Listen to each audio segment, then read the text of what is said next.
Bismillahirrahmanirrahim. Chemistry for class 10th, chapter number 1 is chemical equilibrium. Now, chemical equilibrium is related with the chemical reaction. Basically, we have two types of chemical reaction: reversible chemical reaction and irreversible chemical reaction. What is reversible chemical reaction? So, a type of reaction in which there is two further reactions occur. For example, in this reaction, the nitrogen and hydrogen react to form ammonia NH3, and the ammonia NH3 is reconverted into nitrogen and hydrogen.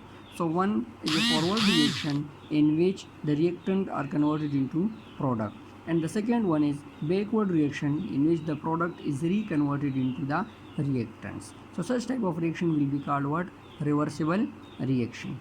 In irreversible reaction, the reactants are converted only in product, and the product is not reconverted into the reactant. So such type of reaction will be called what? Irreversible reaction. The next term that we are using in chemical equilibrium is a rate of reaction. Rate of reaction means speed of reaction.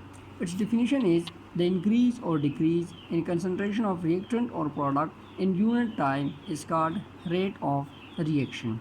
If in a chemical reaction how much reactants are decreased, how much the product concentration is increased in unit time, that will be the rate of that reaction. Now let comes to our topic, chemical equilibrium. What is chemical equilibrium? So the time or stage at which the rate of forward reaction equal to the rate of backward reaction is called chemical equilibrium. For example, we have reaction N2 plus 3H2 is converted into 2NH3. When this reaction starts, the reactant are starting to convert it into product, and the product is reconverted into the reactant. A time will reach when the rate of forward reaction, the speed of this forward reaction will be equal to the rate of or speed of backward reaction. At that time, we can say that now the reaction is at a equilibrium. The reaction is now at a equilibrium when the rate of forward reaction becomes equal to the rate of backward reaction. At the stage of this equilibrium, there will be no further change in the concentration of reactant as well as in the concentration of product. The concentration of both the reactant as well as the product will be remain same all the time at the stage or time of equilibrium. Now, equilibrium have a types. We have a dynamic equilibrium. It is a type of a chemical equilibrium. In dynamic equilibrium, there is one little change that we have to introduce is that once a reaction reaches to equilibrium, in dynamic equilibrium means the reaction is already reached to equilibrium. The reaction doesn't stop after reaching to equilibrium. It means that when a reaction becomes equal, when the reaction comes to a stage of equilibrium, the reaction will be doesn't stop and it will continues with the same rate. The reactant will be converted into the product and the product will be reconverted into the reactant, and the reaction goes on at the stage of equilibrium and it will doesn't stop. For example, we have a simple example: liquid converted into vapors and the vapors is reconverted into liquid. We have two processes, one is evaporation and the second one is condensation. Now a time will come when this reaction means a reaction in which the liquid is converted into vapor.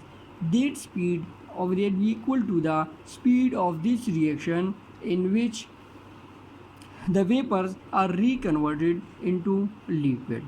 But so we can say that now this reaction is at equilibrium. But after reaching to equilibrium, this reaction will be doesn't stop and it will occur with the same rate. The liquid will be converted into vapors and the vapors will be reconverted into liquid. Such type of reaction will be called what? A dynamic equilibrium, in which the process doesn't stop after reaching to equilibrium.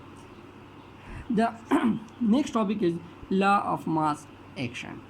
In 1864, two scientists, Peter Veitch and C.M. Goldberg, presented this law. This law states that the statement of this law is the rate of a chemical reaction is directly proportional to the product of active masses of reactant raised to the power of its coefficient. It means that the speed of a chemical reaction or the rate of a chemical reaction is directly related to the concentration of reactant. Greater will be the concentration of reactant, greater will be the rate or speed of reaction. Lesser will be the concentration of reactant, lesser will be the rate, slow will be the rate of a chemical reaction. But in a chemical reaction, let us take an example. N2 plus 3H2 reacted to form 2NH3 is a reversible reaction. So when we gonna find out the rate of a chemical reaction, so the rate of a chemical reaction will be directly related to what? Concentration of nitrogen and concentration of hydrogen. Both are in, we have to take the product of concentration of both these reactants. The term 3 and here 1 is called coefficient.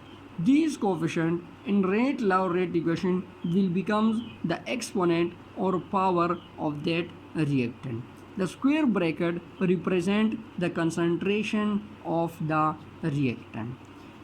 The constant of proportionality the proportionality sign is replaced by a constant K. The above equation will become rate is equal to K, which is a proportionality constant or rate constant, is equal to the product of concentration of nitrogen and product of concentration of hydrogen raised to the power 3. Here is also 1, but we don't need to write on here.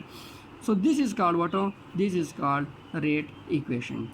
This rate equation will be further used in derivation of equilibrium constant equation, which we have to study in the next lecture. Thank you.